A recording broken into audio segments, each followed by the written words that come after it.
Okay, I'm gonna show you how to make a template for this first. And so to make a cone shape like this, you basically, that starts like this. So it's a circle with a wedge cut out, like so. So you would cut out this part right here. The easiest thing to do is to take a paper plate, it's already a circle, and then you can fold that in half.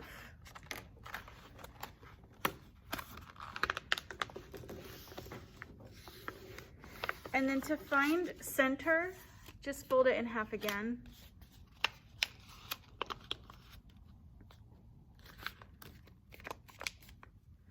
So now you know where the center of your circle is. And then from there, you can just cut a wedge out.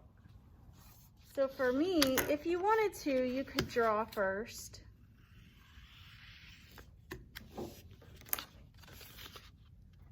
An eyeball.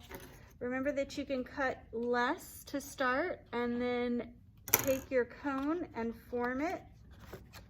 And with some tape, you can hold it together, just like I've done this here. And then you'll see what your end form is gonna look like. So if you cut, what I'm saying is if you cut a little bit to start and it's not the shape you want, you can continue to cut more. I mean, if you overcut, it's not a big deal. It's a paper plate and they are nice and inexpensive. But just to give you an idea, when I'm making templates, it's nice to do them in paper first so that I can see what it's gonna look like when I build it in clay. And this is really, really big for a coffee pour over, even with shrinking. So I would just take and you can draw a line or you can free cut some more wedge. Take another look and see, take a look-see, right? That's getting better.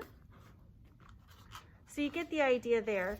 And then once you get the form that you want and the size and the shape, we also are gonna have a plate that goes under this so that this sits on top of your cup. So it would drain out of this little hole that I snipped right here.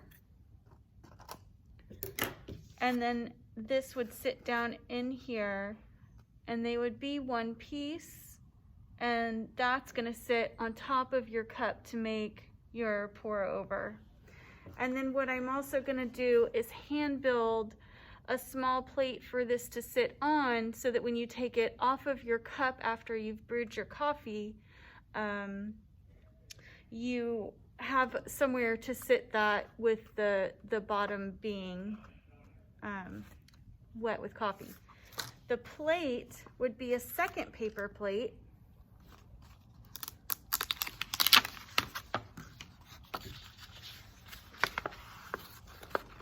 So again, we'll find center. And the reason I want to find center is because in the center of this will be the hole that this is attached to.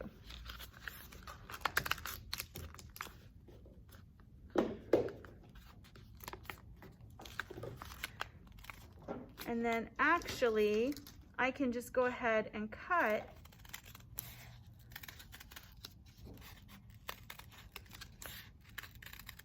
and that way it'll be nice and symmetrical. And what I did for this one is I cut a wavy pattern. Actually, let's fold this back up.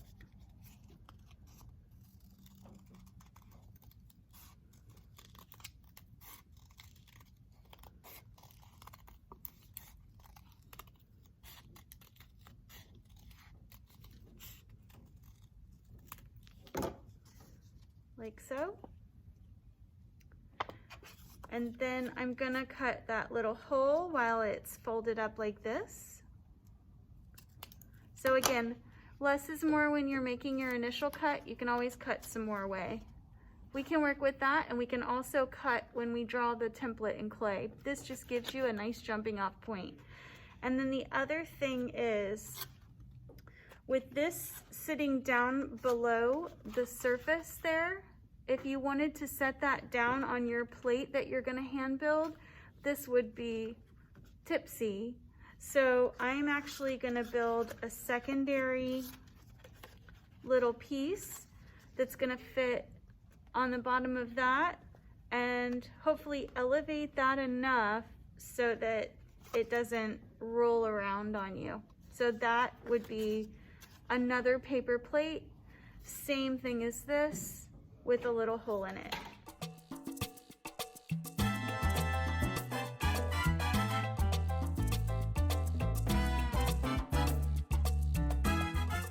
Okay, and then the next step you've got is to roll out your slab and compress both sides. I usually go both directions with my red rib, flip it over, and do the other side the same.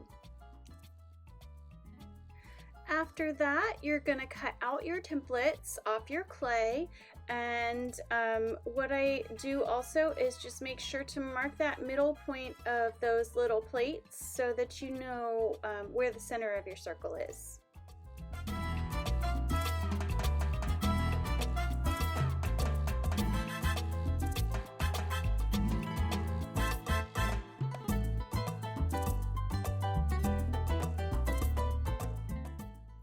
Then what I'm doing is beveling the opposite edges of the connection point so that that connection will rest on top, one on top of the other, as opposed to butted up against each other. It makes a stronger connection point. And I'm also going to go around and soften up the edge of the top of the cone. That makes it just look a little nicer in the end, a little less slab-like. I'll flip this over and do the other side of the top of the cone, and I'll also do that opposite side of that beveled edge you'll see here in a second.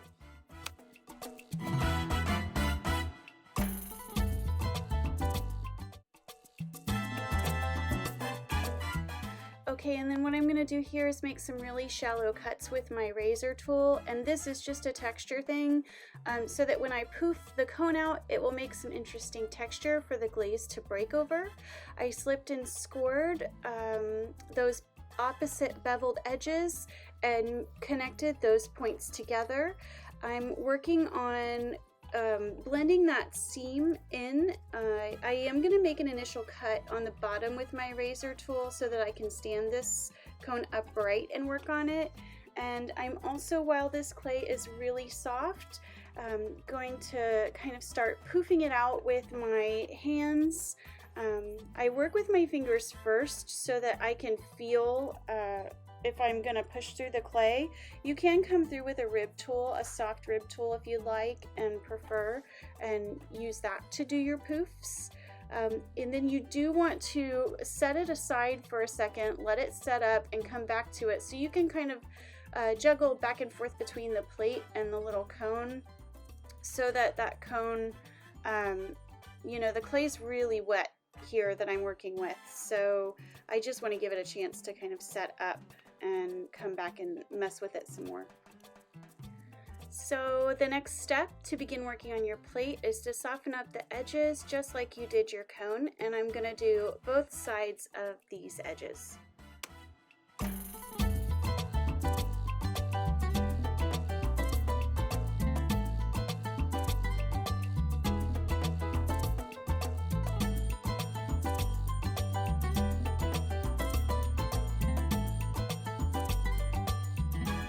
Okay, so after I made a prototype of this project, I decided it needed some handles, and I am really sorry that the handle making is off camera.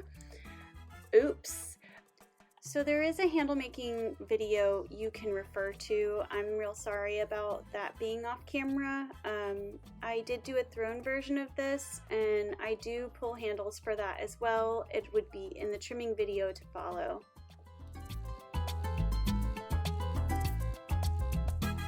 So while your handles are setting up and drying, you can take this time to do some more poofing on your cone. it starts to look like a little flower, which I kind of like. And I'm also refining the edge with a teeny tiny bit of water. Don't make it too soupy, or you'll have a big mess on your hands. And then I'm going to set that aside to dry while I take my plates. I'm putting the smaller one on top of the larger, and then I'm going to take my needle tool and poke all the way through, trace around, and slip and score that small plate on top of the big plate, and then I'll cut my hole.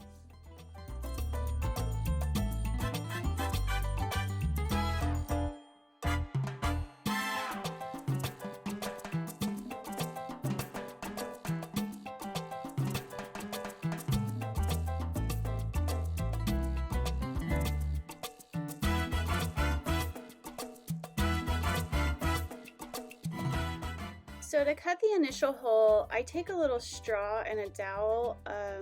I got this tool trick from a former teacher of mine, and it's really handy. And I'm just going to make an initial hole in the plate and in the pour over. The pour over hole I'll leave small like this so it drains slowly.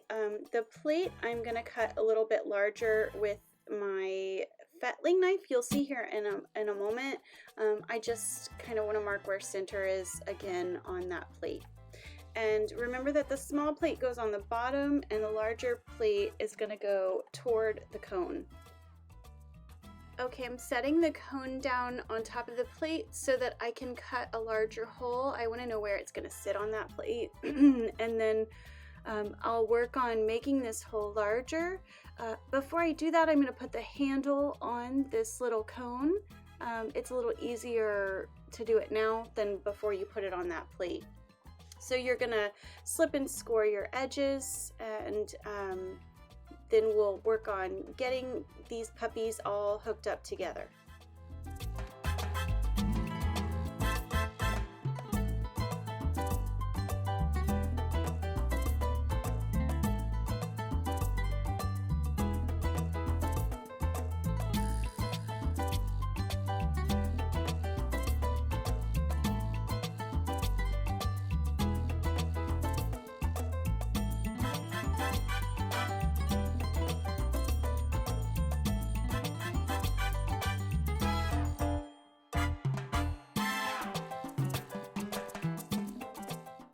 So instead of the plate, I decided I would prefer a little catch cup for this little guy when you take him off of your coffee cup when you're done brewing, so as not to drip coffee on your counter. So that's what I'm doing here, is just making a little template for that little catch cup. Same way we made the template before.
Alright, so we are going to need a chamois, a cut wire, a needle tool, a wooden knife tool, a rib, 3 pounds of clay, and we're going to center like you normally would, and then I'm going to flatten it out to, it's going to be a little flatter than you normally would for a cup, so, you know, I mean, my best guess is that if I were to hold my 2 palms together in a fist, that would be the circumference of the disc that I'm flattening out here.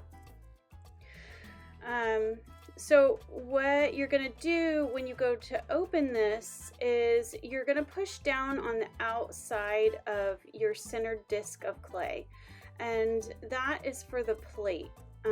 I want the bottom to be fairly thick so that I can come underneath and carve a little notch. So you'll see that in the trimming video, and it's basically just a notch to keep the pour over from sliding off the coffee cup, and then also to keep the coffee in the cup and not on your counter all around it. So I'm pushing down with my finger on the outside perimeter here, and if your finger gets dry, do like I do and use your sponge. It helps a lot. And what I'm going to do after I get that pushed down is I'll come back and address that once I get the cup thrown. So I'm going to open the cup just like I would a normal cylinder, going nice and slow with my hands. The wheel speed will be a little bit faster. This video is sped up, so it does look like I'm going faster than I actually am. But if you go slow with your hands when you're opening vessels, you'll have a lot more control and less likely to throw that inside wall off center. So again, I'm opening just like a cylinder.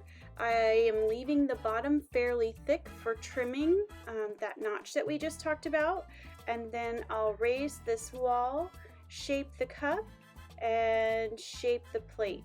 When you're raising the wall, make sure that both of your hands are moving, they're connected together, and I like to use my sponge in my outside hand so that it stays wet as opposed to catching all that clay on my fingers as they dry out when I make my pulls.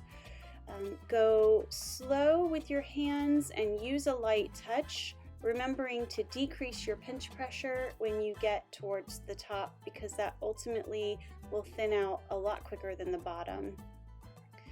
And then when you're working on the plate portion, you're just going to flatten that out, and then I'll come in with my wooden knife tool and undercut the very bottom of it.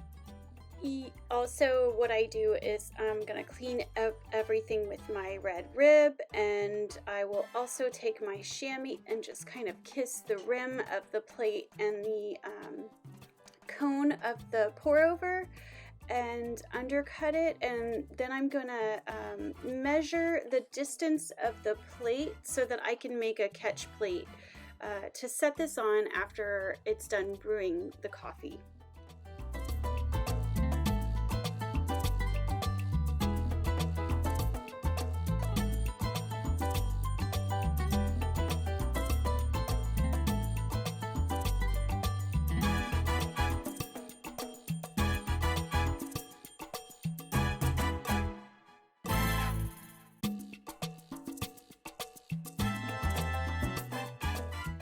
So after we measure, we're gonna make a plate.